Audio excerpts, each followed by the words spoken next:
Okay, so last time we talked about the light reactions of photosynthesis, where light causes that electron to get bumped up out of its ground state, and then as it falls down, it goes through the electron transport chain, and that energy is used to make ATP. The second part of photosynthesis, so that's really, you can think of that first part as like the photo part, because light is what jumps that electron. The second part is really focusing on the synthesis aspect, the making aspect. So these are the light independent reactions. So these can occur regardless whether there's light or not. They're called the Calvin cycle. That's sort of the name of the whole process. And it uses that energy from ATP that was made in step 1, as well as NADPH from step 1 to convert carbon dioxide into sugar. And if you remember, sugar is CH2O, and then in this particular case, this N is 6. It's C6H12O6. That's the formula for glucose. Photosynthesis, since it's a series of chemical reactions, it has environmental factors that will affect how quickly and how well it can occur.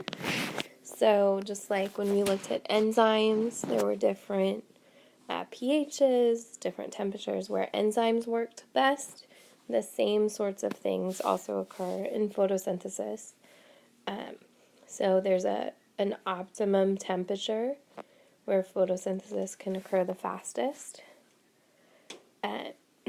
There's an amount of light where it can occur the fastest. And if you notice, the light curve as well as the carbon dioxide curve, they sort of flatten out. There's like the maximum amount, and then it can't get any faster. So it's limited by the amount of enzymes and chemicals and things. Here, this should look kind of familiar from your coloring. This is another cross-section of a leaf. And here you can see all of the cells in the palisade with all of their little chloroplasts. Remember, chloroplasts hold all that chlorophyll. And then water can come in and out through the xylem of the leaf in the veins, just like, we get water in our veins. And then carbon dioxide comes in through the stoma on the underside of the leaf, and oxygen and water vapor, which are byproducts, can come out through that stoma as well. So here you can see kind of how all the processes fit together in a single plant. This is a tomato-potato plant, it looks like. As you can see, light energy from the sun comes in, strikes the leaf, carbon dioxide goes in, gets converted into sugars. If there's too much sugar, it'll get stored, maybe converted to starch, but stored in a fruit or vegetable. Water and sugar can come and be stored in the roots as well. Cellular respiration is also going on at the same time that photosynthesis is going on, which is important to remember as well. We have photosynthesis, but we also see cellular respiration. Okay, here again, this is the whole chloroplast. can see this is the light reactions where energy is causing the release of oxygen, production of ATP and NADPH, and then those energy molecules come over here to the Kalman cycle where carbon dioxide and some water as well gets taken around this cycle and then sent out into the body of the plant. So this is where we make the energy molecules. This is where we make the sugar.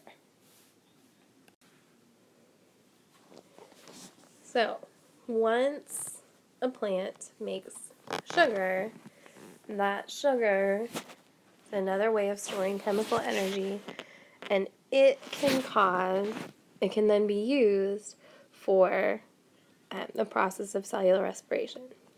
So every cell, bacteria, fungus, plants, animal, every cell must perform the process of cellular respiration. Because the job of cellular respiration is to make ATP, to make energy molecules. And so you need ATP to power cellular work, and all cells have to be able to do cellular work. So that's incredibly important, that it is all cells, no matter what. It's called cellular respiration because it involves two gases, carbon dioxide and oxygen, and we'll see how those fit together in a minute. And depending on the type of cell and sort of when the process is happening, it can happen either in the cytoplasm and in the mitochondria. So if a cell is a eukaryotic cell and has mitochondria, that's sort of the best place for cellular respiration to occur, but it can also occur in those organisms without mitochondria. Okay, so this diagram likely looks kind of familiar because it's kind of similar to what we saw in photosynthesis. Photosynthesis and cellular respiration are kind of just opposite cycles from one another. So in photosynthesis, you took carbon dioxide and water and produced sugar and oxygen. Now you're going to take sugar and oxygen and produce carbon dioxide and water and a whole lot of ATP. So sugar is eaten or produced, depending on the type of organism. And in the cytosol, or the cytoplasm, it gets converted in this process called glycolysis. Glyco is like glucose, refers to sugar. And then lysis, if you remember, the lysosome breaks apart things, it digests. So lysis means to break apart.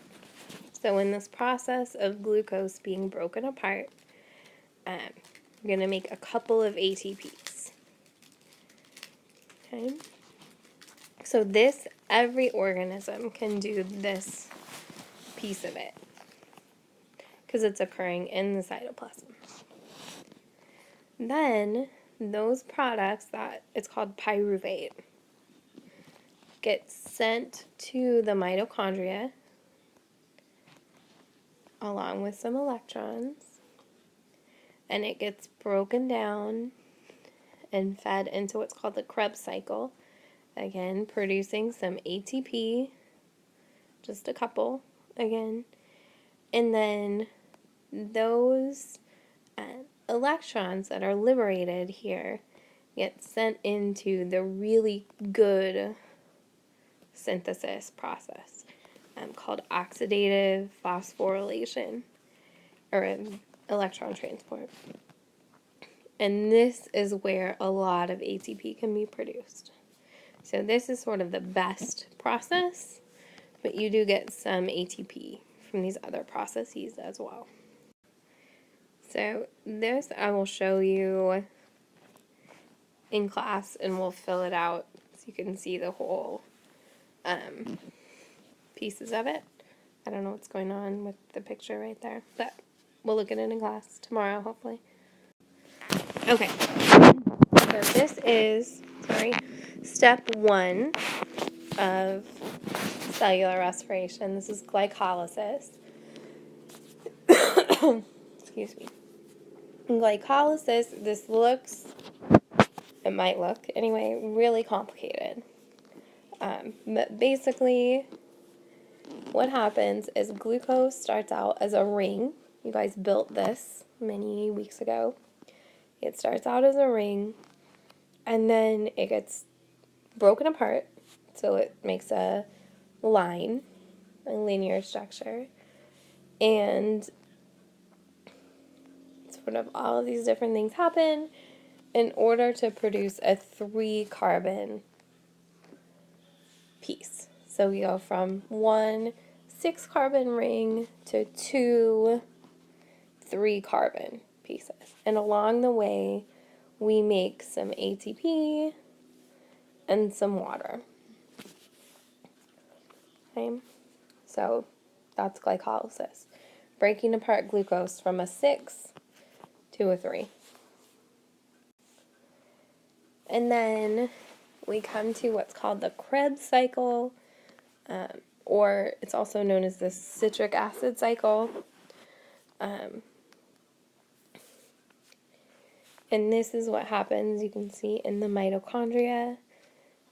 So the pyruvic acid, that 3-carbon chain, goes in, some carbon dioxide is released, and as it cycles around the citric acid cycle, it's giving off carbon dioxide and giving off ATP. So this sort of illustrates how the electron transport chain works. So in the mitochondria, using oxygen, the energy from glucose gets released little by little, and as it does that, each time a little bit of energy gets released, it's going to make some ATPs. Okay? And so using that energy just a little at a time allows the maximum amount of energy to be produced. And in order for this process to be the most effective, oxygen has to be involved in order to fully get the energy out of the glucose. Okay, so here's our picture again. We have glycolysis, which can occur in the cytoplasm, which makes a little bit of ATP. We have the Krebs cycle, which occurs in the mitochondrion, which can produce a little bit of ATP. And then oxidative phosphorylation. Oxidative means oxygen, right? So when there's oxygen involved, you can make a lot of ATP, the most. Okay. Just like lots of other things that we've seen, ATP synthesis relies upon an enzyme. So the enzyme that it uses is called ATP synthase. It's all one word. And ATP synthase is kind of a cool enzyme because it's embedded in the mitochondrial membrane. So this might remind you of the cell membrane, but it's actually that like twisty membrane inside of the mitochondria. And what happens is hydrogen ions get built up on one side of the mitochondria, and then they want to diffuse from high concentration to low concentration. And so as they diffuse, they go through this ATP synthase enzyme. They pass through, there's a kind of a tunnel in the middle, and as they pass through, they cause this to spin. And as it spins, it attaches a phosphate onto an ADP and makes ATP. So I think it's a really cool enzyme myself. Okay. And here this shows, so we call it cellular respiration. Most of the time when we think about respiration, we think about breathing. Okay? So this looks at how breathing and actual cellular respiration are related. So when you inhale, you breathe in oxygen, and it goes from your lungs into your bloodstream. It diffuses. It gets carried to your cells, where then it's used in that process of oxidative phosphorylation inside the mitochondria. Produced during that process is carbon dioxide. And that carbon dioxide has to go back out into your bloodstream, get carried to your lungs, and then it diffuses out and you exhale it out. So breathing in the way that we usually think of it with your lungs is what helps to provide a necessary reactant, carbon dioxide, and also allows you to get rid of an unwanted product, carbon dioxide. So it helps to regulate the amounts of each of those things that you have in your body. Okay, that's the end. I know it was a little sort of scattered maybe, and we'll go over some of these things again tomorrow in class just to make sure that you all understand them. Okay? Hopefully I'll see you tomorrow. I hope you guys are having a great snow day. Bye.